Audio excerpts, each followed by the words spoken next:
Hey, welcome back. The last time we got together, we talked a little bit about food chains and carrying capacity. And right before we left, I gave you kind of a little problem to go over. So let's start with that. So I said, let's take New York City as an example. And we said it's got 800 square kilometers and 8 million people. Now, if the Earth land surface area is about 150 billion square kilometers, how many people could you fit on the entire land surface area if you did it at a density in New York? So I hope you figure this out. It's about 15 trillion people. 15 trillion people. That's kind of a weird answer. And it's important because similar arguments have been used to say that we don't have a population problem on planet Earth. And I'll give you the most common one. People have used Holland as an example, the Netherlands. And they say, look, in the Netherlands, there's a high population density. And they're doing all right, so we could really pack a lot of people. So, if we look at our answer from a different perspective, I mean, could you really pack the density of New York City on the Earth? Could you really do that? What is the problem? What is the problem? Well, let's think about it a little bit. It's the same problem with Holland. Now, does New York City generate all its own food? No. It gets food from other ecosystems. Does New York City dispose of its own waste and assimilate it? No, it doesn't do that either.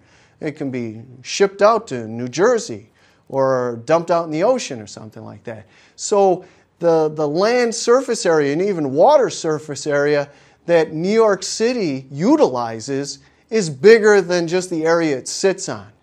And the same deal is connected with Holland. A study was done that showed that the inhabitants of Holland utilize a land area that's 9 times bigger than Holland itself. They get materials from all over the world. Their wastes go all over the world. So we're going to think about that concept a little bit and also some of the problems of connecting the idea of carrying capacity to humans. All right, it might be hard to come up with a carrying capacity for humans, and there's several reasons for that. So let me kind of go over those quick. Now, one is we have technology, so we can really change our environment around us. Another thing is related to technology is we can really change ecosystem flows. We can modify the environment like through the use of agriculture. We also use more than we need, so we're a little different than other organisms. We want more than the required 1,600 kilocalories of energy. Another thing is we use land and resources very far away. Holland was a great example of that. New York City as well. We get things from far away. Now, how do you get around this? Can you apply the idea of carrying capacity to humans? Now, some scientists, notably Mathis Wackernagel, think they've come up with a way. And that has to do with the concept of ecological footprint. And you can kind of imagine New York City up on top of this foot. Its footprint, the environmental impacts it has, stretches more than the land surface area that it's on. Now, how can we define ecological footprint? We can use something like this. Ecological footprint measures the amount of nature's resource an individual, a community, or a country consumes in a given year. Now, we measure it in a different way. We look at global acres or global hectares, and it's related to a unit that corresponds to 1 acre of biologically productive space. It's the world average productivity, so how much goods and services and ecosystem goods and services it produces, and also how much waste it can assimilate. Now, you get some pretty interesting results when you use this concept.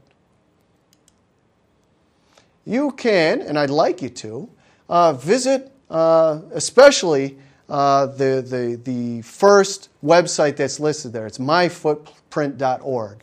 Now, I'm going to show you what happens when you get there. So we'll go back to the PowerPoint, and we'll bring up myfootprint.org, and it looks like this. And what it has is a survey. So I'm going to take the survey for you, and we'll see what happens. This is measuring my ecological footprint.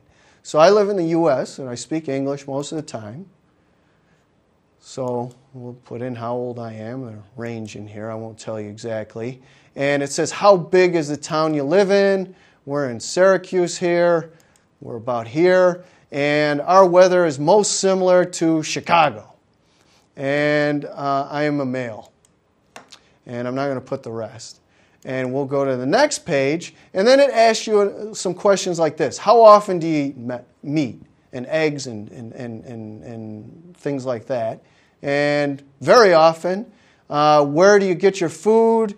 About 1/4 of my food is grown locally, unfortunately.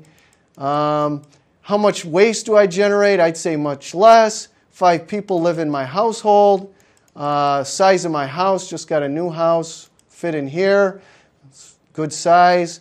What describes your home? It's freestanding. I do have water.